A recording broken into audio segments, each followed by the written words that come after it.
Right, I'm just making a quick video. I'm inside the Churchill war rooms. It's £33 to get in if you just turn up in on the day. And this is the plant room. You can see all the electrical control panels and the needles for the power. I've just been listening to the audio description.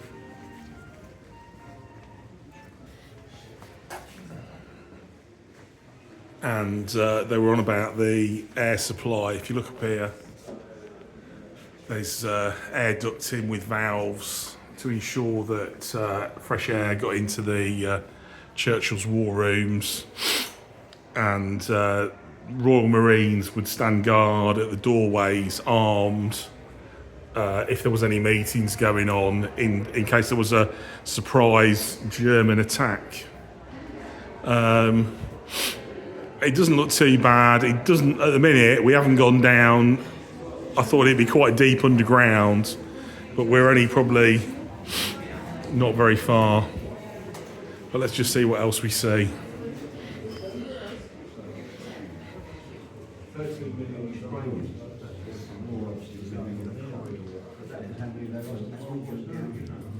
So, this man disappeared off the radar over in 1945. The Nuremberg trials had come and gone. He turns up in 1960 in Texas as the first director of NASA. And he's the man who put Mr. Armstrong on the moon in 1969. Yeah, he was a fully paid up member of the Nazi Party. He was one of Hitler's favourites. And he was equally fully aware that the slave labour that was being used back in Germany to build these terrible weapons was against the Geneva Convention. Jewish prisoners and French and Belgian POWs. He should have been hanged at Nuremberg with the rest of them. But he got away with it. He was the lucky Nazi. I've explained obviously why he got away with it, because of his technology, his brains.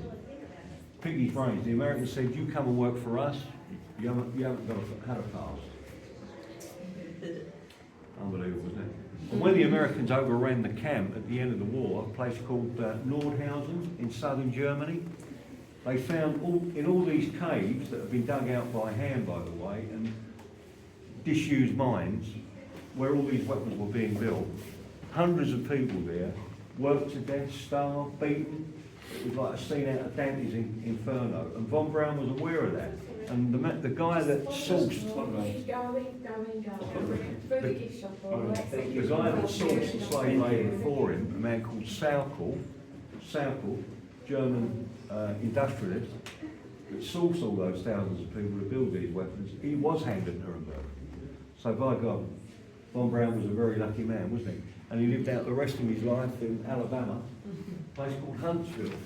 And in Huntsville, Alabama, I met some people there a few years ago.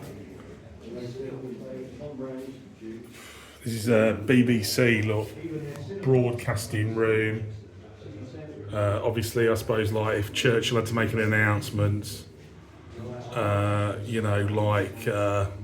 if there was any battles or the sinking of the hood, stuff like that, he could do.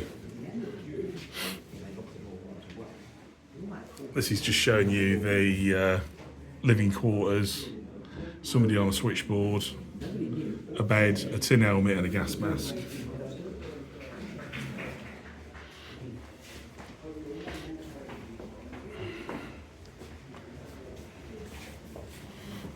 It's I'm not saying it's hot down here, but it is sort of warm.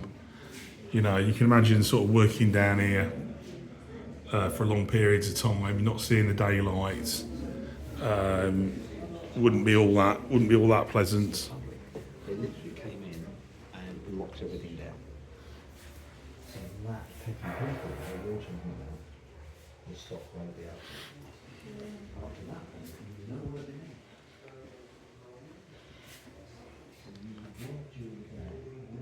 are. Yeah, more sort of rooms, beds, desks. Edward Bridges, Secretary of the War Cabinet. Look, that's his room.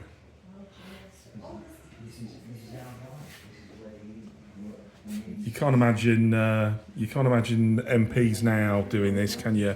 You imagine our shower of MPs. You know, they wouldn't be going to the free concerts, getting the free clothes, the free shoes, free loading. You know, you can't imagine Keir Starmer and his mates down here working down here, can you?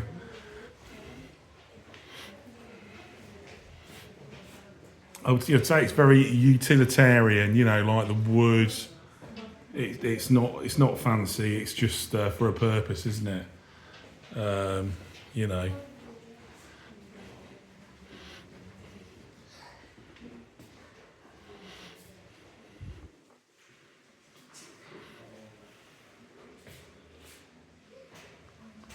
Oh, we've got a map room.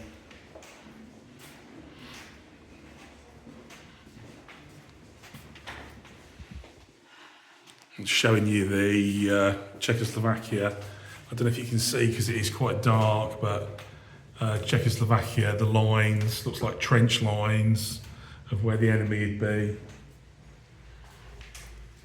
Got more cabling, switchboard, telephone, things going on, look, in there. And then, oh look, flying bombs. All the flying bombs that were plotted when they landed.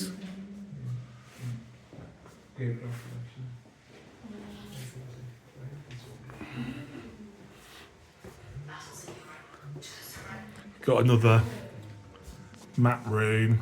We've got a guy here, look, putting his pins on the map, and a load of telephones.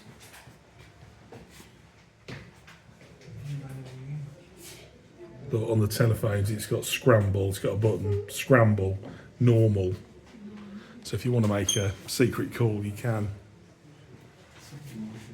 And I suppose like some of them phones will be for the Navy, some will be for the Air Force, some will be anti-aircraft, that kind of thing.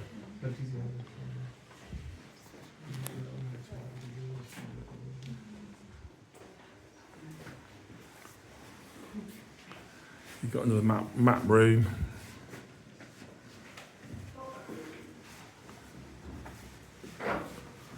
You've got the Marshall Islands, look. The Pacific.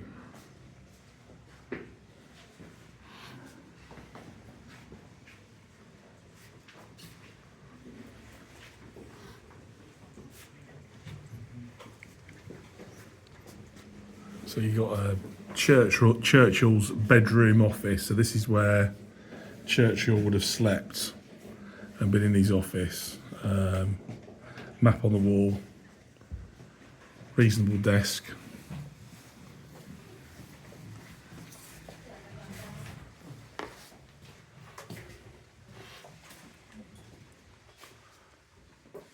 And that's it, and then you're out.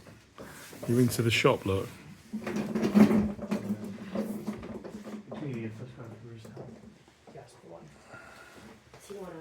Let's have a look, see how much they want for a t-shirt. Does he collect postcards? He does. He's got shot glasses in places he's been. Postcards, he'll take from anywhere. I used to do shot glasses, and then now I have about 600 shot glasses. So I try to avoid them. Spitfire's cool. Oh look, 14 quid for a kiddie's t-shirt. Right, that's all I'm doing for now. That's just my quick YouTube video of Churchill's War Rooms. Okay, cheers, bye.